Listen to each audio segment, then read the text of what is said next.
ইতিহাস কখনো স্তব্ধ থাকে না।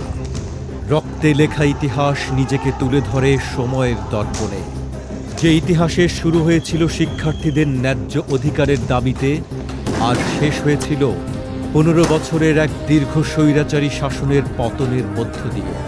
কিভাবে শাসকের বন্দুকের বুলেটের মুখোমুখি দাঁড়িয়ে তৈরি হলো 36 জুলাইয়ের ঐতিহাসিক জয়, এটি সেই রক্তক্ষয়ী দিনগুলোর আত্মকথন।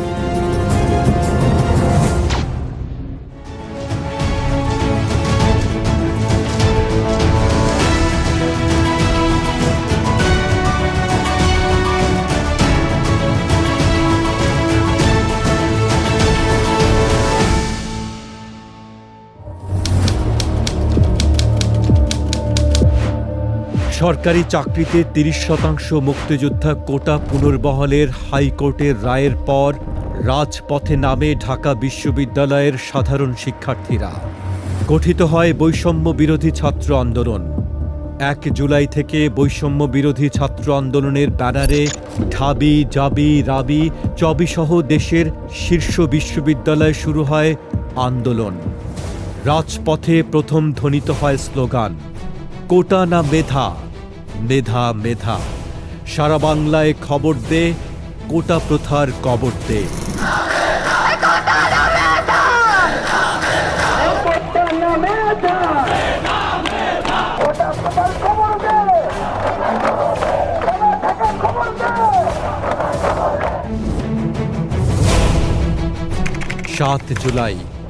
7 জুলাই থেকে শুরু হয় বাংলা ব্লকেড।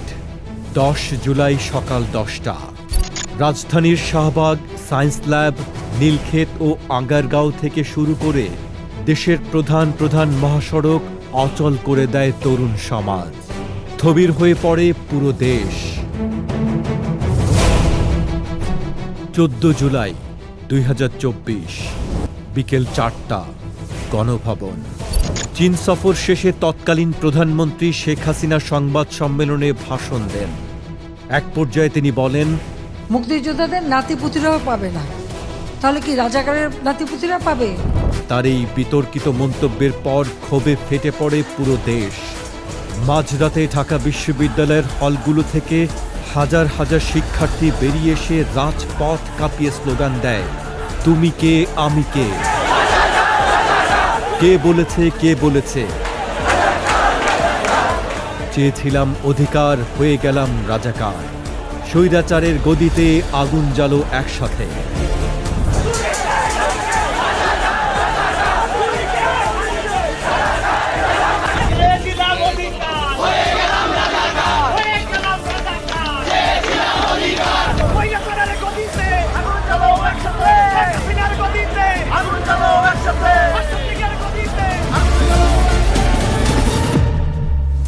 জুলাই 2024 দুপুর 2টা অহংকারে আঘাত পেয়ে রোপণ করা হয় সহিংসতার বীজ।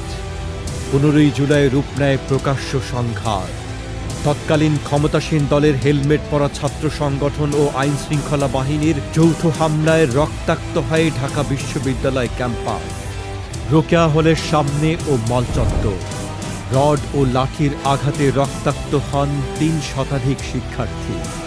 আঘাতপ্রাপ্তদের ওপর হামলা চালানো হয় ঢাকা মেডিকেল কলেজের জরুরি বিভাগে। 16 জুলাই 2024 সময় দুপুর 2:30 বেগম রোকেয়া বিশ্ববিদ্যালয়, রংপুর। আন্দোলন ছড়িয়ে পড়ে সারা দেশে। রংপুরের রাজপথে 2 হাত প্রসারিত করে বুক পেতে দাঁড়িয়েছিলেন 24 বছরের তরুণ আবু সাইদ। পুলিশের পয়েন্ট ব্ল্যাঙ্ক রেঞ্জের বুলেটে বিদ্ধ হয়ে আবু সাইদের পতন নাড়িয়ে দেয় পুরো বিশ্বকে। তার এই আত্মত্যাগী পরদিন আন্দোলনের মোড় ঘুরিয়ে দেয়। চট্টগ্রাম বিশ্ববিদ্যালয়ের কাছে ওয়াসিম ও ফয়সাল শান্ত আর সাভারে নর্থ সাউথ বিশ্ববিদ্যালয়ের শিক্ষার্থী শাইখ আশহাবুল ইয়ামিনকে গুলি করে হত্যা করা হয়।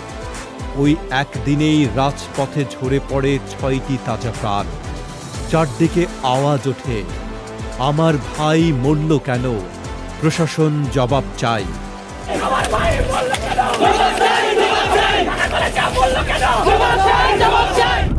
আন্দোলন আর শুধু ছাত্রদের রইল না, তা রূপ নিল জনরোষে।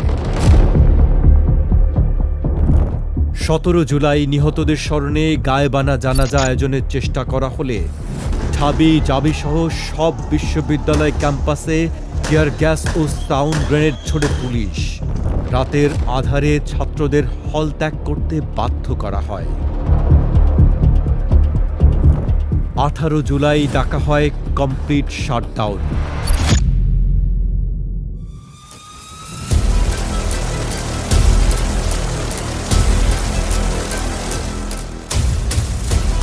সকাল 11টায় রাজধানীর উত্তরায় নর্দার্ন ইউনিভার্সিটি ও মাইলস্টোন কলেজের শিক্ষার্থীদের উপর নির্বিচারে গুলি চালানো হয়। রামপুরা, বাড্ডা ও ব্র্যাক ইউনিভার্সিটির সামনে রণক্ষেত্রে পরিণত হয় রাজপথ। পানিতে রাসায়নিক মিশিয়ে ওয়াটার ক্যানন ব্যবহার করা হয়। সেদিন যাত্রাবাড়ি, উত্তরা ও বাড্ডায় গুলিতে প্রাণ হারান মুগ্ধসহ বহু তরুণ। মুগ্ধর শেষ আকুতি, পানি লাগবে কারো? পানি চিরতরে থমকে যায় গুলিতে।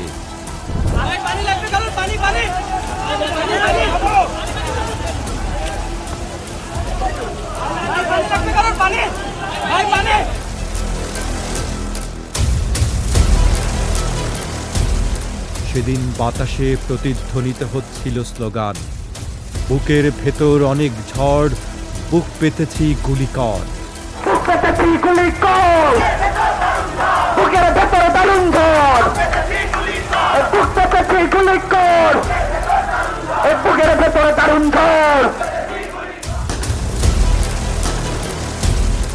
একই দিন রাত 9টায় রাষ্ট্রযন্ত্র চক্রান্ত করে পুরো দেশের মোবাইল ও ব্রডব্যান্ড ইন্টারনেট সংযোগ বন্ধ করে দেয়।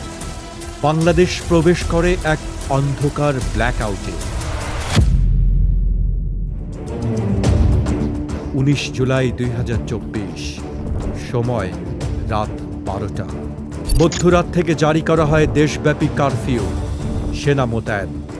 জারি করা হয় শুট অ্যাট সাইট কারফিউ। শুরু হয় অন্ধকার অধ্যায়, ঐতিহাসিক জুলাই গণহত্যা।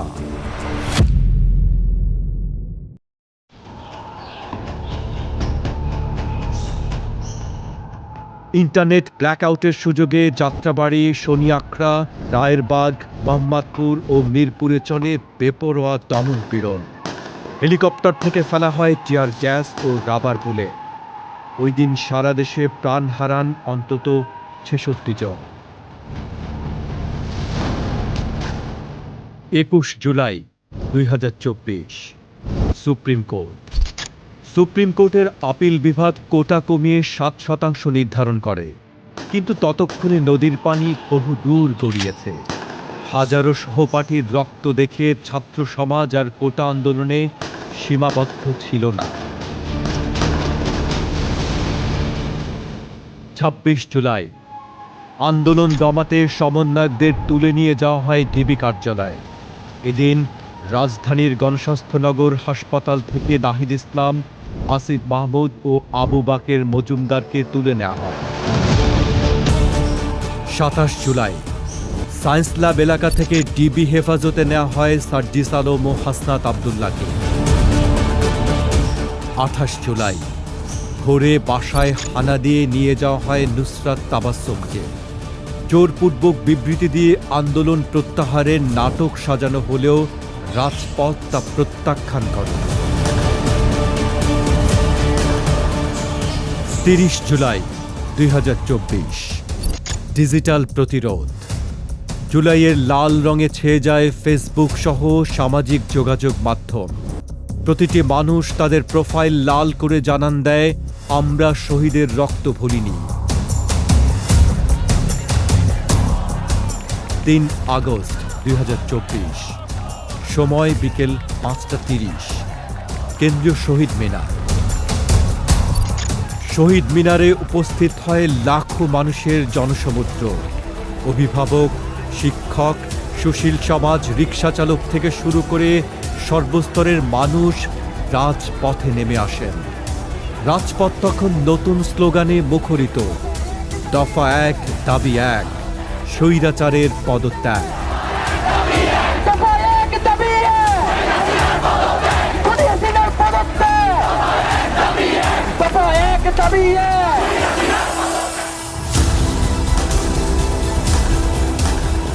৪ আগস্ট ২০২৪, অসহযোগ আন্দোলন।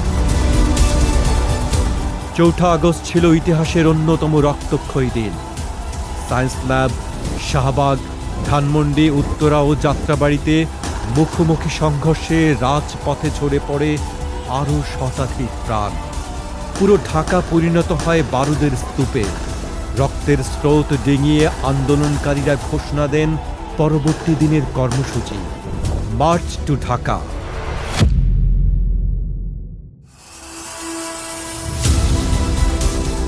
৫ আগস্ট ২০২৪, ৩৬ জুলাই লাল স্বাধীনতা। ৫ আগস্ট, যা ইতিহাসের পাতায় অমর হয়ে আছে ৩৬শে জুলাই নামে।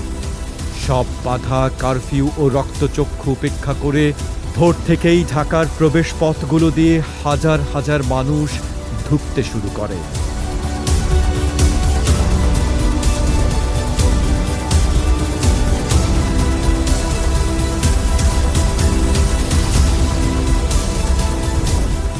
সকাল ১০টা।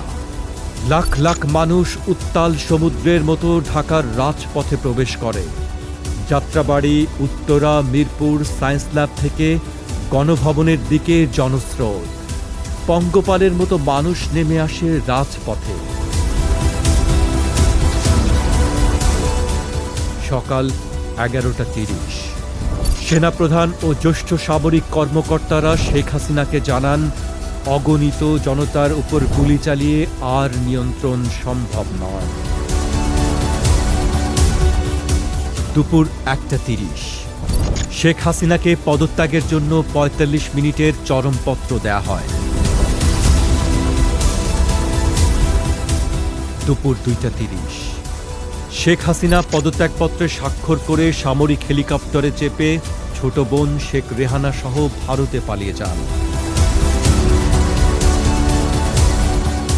বিকেল ৩টা। গণভবন ও জাতীয় সংসদ ভবনের ফটক ভেঙে ভেতরে প্রবেশ করে আনন্দ উল্লাসে মেতে ওঠে বিজয়ী জনতা। বিকেল ৪টা। সেনাপ্রধান ঘোষণা করেন, শেখ হাসিনা পদত্যাগ করেছেন। অভ্যুত্থান সফল। সেনাপ্রধানের ভাষণের মাধ্যমে পতন ঘটে দীর্ঘ ১৫ বছরের শাসনের। গণভবন ও সংসদে দেখা যায় বাঁধ ভাঙা মানুষের উল্লাস। জন্ম হলো এক নতুন বাংলাদেশে, যার নেতৃত্ব নিলেন শান্তিতে নোবেলজয়ী ডক্টর মোহাম্মদ ইউনূস। জুলাই মাসের ৩১ দিন পার হয়ে ৫ আগস্ট পর্যন্ত অর্জিত এই স্বাধীনতাকে নাম দেওয়া হয়েছিল ৩৬ জুলাই।